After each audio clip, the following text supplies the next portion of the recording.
പ്രിയമുള്ളവരെ, നമസ്കാരം. നല്ലൊരു ശുഭദിനം ആശംസിച്ചുകൊണ്ട് ഏവരെയും ഇന്നത്തെ പ്രഭാത ചിന്തയിലേക്ക് സ്വാഗതം ചെയ്യുന്നു.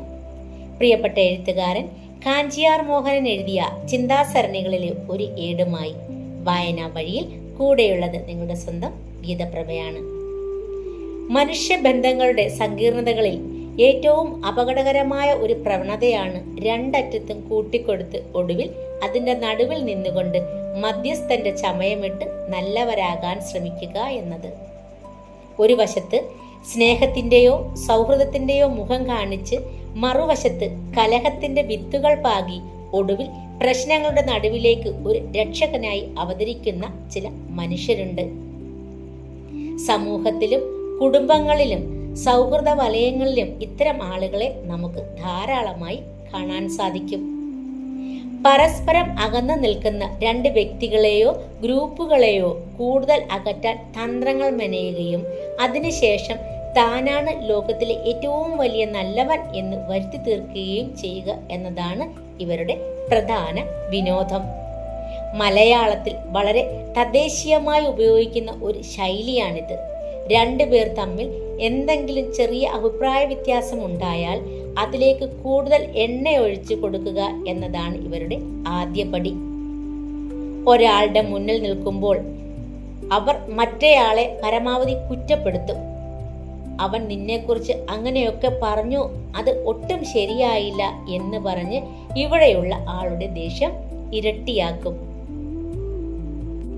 നേരെ മറ്റേയാളുടെ അടുത്ത് ചെന്ന് പറയും, അവൻ നിനക്കെതിരെ കരുക്കൾ നീക്കുന്നുണ്ട്, പക്ഷേ ഞാൻ നിന്റെ കൂടെയുണ്ട്.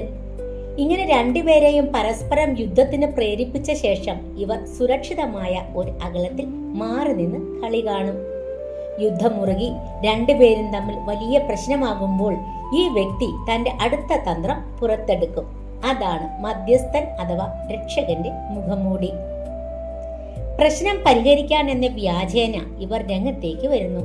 നിങ്ങൾ രണ്ടുപേരും എന്റെ കൂട്ടുകാരാണ്, നിങ്ങൾ തമ്മിൽ തല്ലുന്നത് എനിക്ക് സഹിക്കില്ല എന്നിങ്ങനെ പറഞ്ഞ് ഇവർ വലിയ ഉപദേശികളാകും. പ്രശ്നം ഒത്തുതീർക്കുമ്പോൾ ഇരുപക്ഷവും വിചാരിക്കുക, ഇവൻ വന്നതുകൊണ്ടാണ് ഈ പ്രശ്നം തീർന്നത്, ഇവൻ ശരിക്കും നന്മയുള്ളവനാണ്. യഥാർത്ഥത്തിൽ തീ കൊളുത്തിയതും അതിൽ ലാഭം കൊയ്തതും ഇതേ വ്യക്തി തന്നെയാണെന്ന സത്യം ആരും അറിയാതെ പോകുന്നു. എന്തുകൊണ്ടാണ് ചില മനുഷ്യർ ഇത്തരത്തിൽ പെരുമാറുന്നത് എന്ന് ചിന്തിച്ചാൽ ഇതിന് പിന്നിൽ ചില പ്രത്യേക വ്യക്തിത്വ വൈകല്യങ്ങളുണ്ടെന്ന് കാണാം. മറ്റുള്ളവർ തമ്മിലുള്ള ബന്ധങ്ങൾ കാണുമ്പോൾ ഉണ്ടാകുന്ന അസൂയയാണ് ഇതിലെ പ്രധാന കാരണം. തനിക്ക് ലഭിക്കാത്ത ഒരു സൗഹൃദമോ സ്നേഹമോ മറ്റുള്ളവർ ആസ്വദിക്കുന്നത് ഇവർക്ക് സഹിക്കില്ല. അതിനാൽ ആ ബന്ധം തകർക്കാൻ ഇവർ ആഗ്രഹിക്കുകയും അതോടൊപ്പം തന്നെ എല്ലായ്പ്പോഴും കഥയിലെ കേന്ദ്ര കഥാപാത്രം താനാകണം എന്ന് ഇവർ ആഗ്രഹിക്കുകയും ചെയ്യും. ഒരു പ്രശ്നമുണ്ടാക്കി അതിലൂടെ എല്ലാവരുടെയും ശ്രദ്ധ സ്വന്തം വശത്താക്കുക എന്നത് ഇവരുടെ മാനസിക ആവശ്യമാണ്. മറ്റുള്ളവരുടെ ജീവിതം തന്റെ വിരൽത്തുമ്പിൽ നിയന്ത്രിക്കാൻ കഴിയുന്നത് ഇവർക്ക് ഒരുതരം മാനസിക സുഖം നൽകുന്നു. മാനിപ്പുലേഷൻ എന്ന കലയിൽ ഇവർ അതിവിദഗ്ധരായിരിക്കും. ഇത്തരം മനുഷ്യർ വീടുകളിലും തൊഴിലിടങ്ങളിലും വലിയ നാശനഷ്ടങ്ങളാണ് ഉണ്ടാക്കുന്നത്. കുടുംബങ്ങളിൽ ബന്ധുക്കൾക്കിടയിൽ ഇല്ലാത്ത കുറ്റങ്ങൾ പറഞ്ഞുണ്ടാക്കി സഹോദരങ്ങളെയും ദമ്പതികളെയും തമ്മിൽ അകറ്റാൻ ഇവർക്ക് കഴിയും. തൊഴിലിടങ്ങളിൽ സഹപ്രവർത്തകരെ തമ്മിലടിപ്പിക്കുകയും മേലധികാരികളോട് കള്ളം പറയുകയും വഴി ആരോഗ്യകരമായ തൊഴിൽ അന്തരീക്ഷം ഇവർ തകർക്കുന്നു. സൗഹൃദങ്ങളിൽ കൂട്ടുകാർക്കിടയിൽ രഹസ്യങ്ങൾ പരസ്യമാക്കിക്കൊണ്ട് വർഷങ്ങളുടെ സൗഹൃദം ഒരു നിമിഷം കൊണ്ട് ഇല്ലാതാക്കാനും ഇവർക്ക് ഒരു മടിയുമില്ല. ചില ലക്ഷണങ്ങളിലൂടെ നമുക്ക് ചുറ്റുമുള്ള ഇത്തരം കപട മധ്യസ്ഥരെ തിരിച്ചറിയാൻ സാധിക്കും.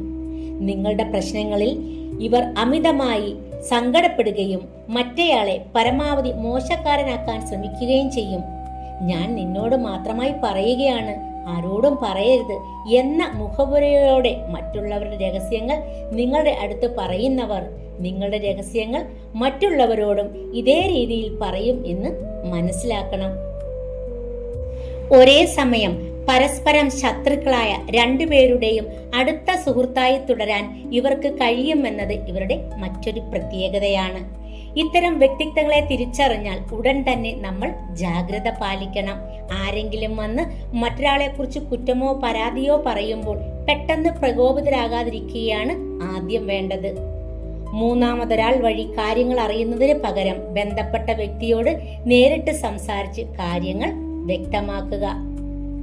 നേരിട്ടുള്ള ആശയവിനിമയം കപട മധ്യസ്ഥരുടെ കളിപ്പകൽ ഇല്ലാതെയാക്കും. ഇങ്ങനെയുള്ളവരോട് വ്യക്തിപരമായ കാര്യങ്ങൾ പങ്കുവയ്ക്കാതിരിക്കുകയും അവരുമായി തികച്ചും ഔപചാരികമായ ബന്ധം മാത്രം സൂക്ഷിക്കുകയും ചെയ്യുക. രണ്ടറ്റത്തും കൂട്ടിക്കൊടുത്ത് മധ്യേ നിന്നുകൊണ്ട് നല്ലവരാകുന്നവർ യഥാർത്ഥത്തിൽ സമൂഹത്തിലെ നിശബ്ദ കൊലയാളികളാണ്. അവർ ബന്ധങ്ങളെയാണ് കൊന്നെടുക്കുന്നത്.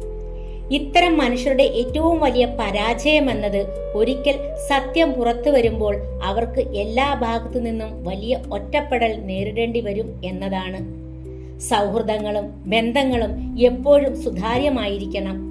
മൂന്നാമതൊരു വ്യക്തിയുടെ വാക്കുകൾക്ക് നമ്മുടെ ബന്ധങ്ങളുടെ ആയുസ് നിർണയിക്കാനുള്ള അധികാരം നൽകാതിരിക്കുക എന്നതാണ് ഇതിനുള്ള ശാശ്വത പരിഹാരം. മുഖംമൂടി ധരിച്ച നല്ലവരേക്കാൾ എത്രയോ ഭേദമാണ് തുറന്നു പറയുന്ന ശത്രുക്കൾ. അതെ, കൂടെ നിന്ന് ചതിക്കുന്നവരെ തിരിച്ചറിയുക, അമിതമായി ആരെയും വിശ്വസിക്കാതിരിക്കുക, എരുതിയിൽ എണ്ണ പകരാതെ ഇരിക്കുക എന്ന സന്ദേശമാണ് പ്രിയപ്പെട്ട എഴുത്തുകാരൻ കാഞ്ചിയാർ മോഹനൻ നമുക്ക് നൽകുന്നത്. പ്രിയപ്പെട്ടവർക്ക് ഒരിക്കൽ കൂടി നല്ലൊരു ശുഭദിനം ആശംസിക്കുന്നു. നന്ദി, നമസ്കാരം.